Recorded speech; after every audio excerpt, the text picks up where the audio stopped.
আছো তোমরা? আজকে আমি তোমাদের সাথে একটা নতুন কবিতা নিয়ে চলে এসেছি। আমার নিজের বানানো কবিতা ভাষা। চলো শুরু করা যাক। মানা, ও মানা, খাবি আয়, ডিনার বাড়া হয়ে গেছে। আমি নিচে নেমে মাকে বললাম, মা ডিনারটা কি? আমরা তো রাত্রের খাবার খেতাম। মা বলল, ডিনার মানে জানিস না? ডিনার মানে রাত্রের খাবারকেই বলে। তুই যে ইংলিশ ক্লাসে যাস, কি করিস সেখানে গিয়ে? মাকে আমি বললাম, বাবা এখন রাত্রের খাবার ডিনার হয়ে গেল, সকালের খাবার ব্রেকফাস্ট, দুপুরের খাবার লাঞ্চ।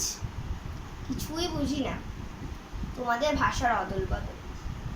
যাই হোক, ডিনার মানে রাত্রের খাবারকেই তো বোঝায়। খেয়ে নিয়ে শুতে চলে গেলাম। সকালবেলায় উঠে আমি ব্যাগ গুছিয়ে খাচ্ছিলাম। আমার মাথায় একটা জিনিস ঘুরছিল, ঘটকা লাগছিল বলতে পারতাম। আমি ভাবছিলাম যে মা হয়তো আবার নতুন কিছু শুরু করবে। মা এসে বলল, মানা কিরে কি ভাবছিস? খাওয়া দাওয়া হয়ে গেছে? আমাকে বললাম, হ্যাঁ মা হয়ে গেছে। ব্যাগটা নিয়ে বেরোতে যাই, তখন মা বলল, দাঁড়া দাঁড়া দাঁড়া, কোথায় যাচ্ছিস তুই? আমি মাকে বললাম যে বাসার জন্য একটু দূরে যাচ্ছি। আর মা বলল, না দূরে যেতে হবে না। আর শোন না, বলছি যে তুই বুকস কপিস সব নিয়েছিস তো ভালো করে, ঠিকঠাক করে, বটল সব নিয়েছিস তো? আমার তো আবার বলে কয়ে কোনো লাভ নেই, তুই সবই তো ঠিকঠাক নিস। তবুও আমি মাকে বললাম, বাবা বুকস কপিস গুলো কি হলো? আবার নতুন কোনো ভাষা নাকি? বুকস কপিস মানে জানিস না, বই খাতা বই খাতা। মাকে বললাম, বাবা এখন বই বুকস হয়ে গেল, কপি খাতা হয়ে গেল, কিছুই বুঝতে পারছি না। কি যে অদল বদল হচ্ছে। যাই হোক, স্কুলে চলে যাই, বাসটাও এসে গেল। আমি মাকে বলে গেলাম, নতুন কিছু ভাষা যেন আমার সুর সৃষ্টি করো না। স্কুলে গিয়ে ম্যাম বলল, সিট ডাউন। তার আগে আমরা সবাই গুড মর্নিং বলেছিলাম। আমি কিছু বুঝতে পারলাম না, দাঁড়িয়েই থাকলাম, কারণ আমি তো ইংলিশটা বেশি জানি না। বন্ধুরা দেখলাম বসে পড়ছে, আমিও তাই বসে পড়লাম। আমাদের একটাই ক্লাস হয়, সেটা মোটেও মজার নয়, তাও আবার ইংলিশ ক্লাস। ভাবো তো ম্যামটা কত রাগী হবে। ইংলিশের টিচারগুলো যা যা হয় বাবা, আমিই বুঝি একবার।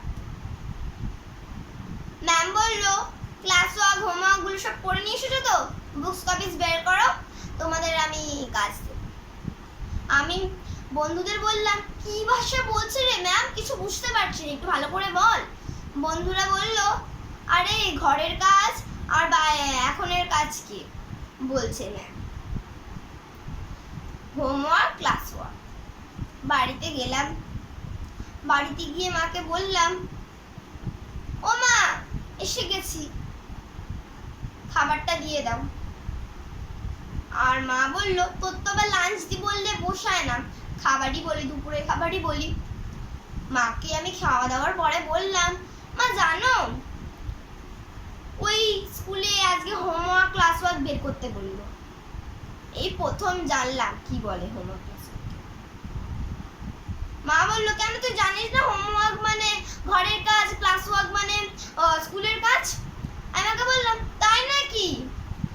বাবা কি যে অদল বদল হচ্ছে, বাড়ির কাজকে হোমওয়ার্ক, স্কুলের কাজকে ক্লাস ওয়ার্ক, কিছুই বুঝতে পারছি না বাবা। মা বলল, টিউশনে কি করে, টিউশনে যে যাস সব পড়িস?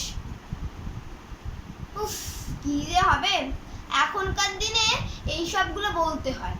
আমি মাকে বললাম, মা আমি ওসব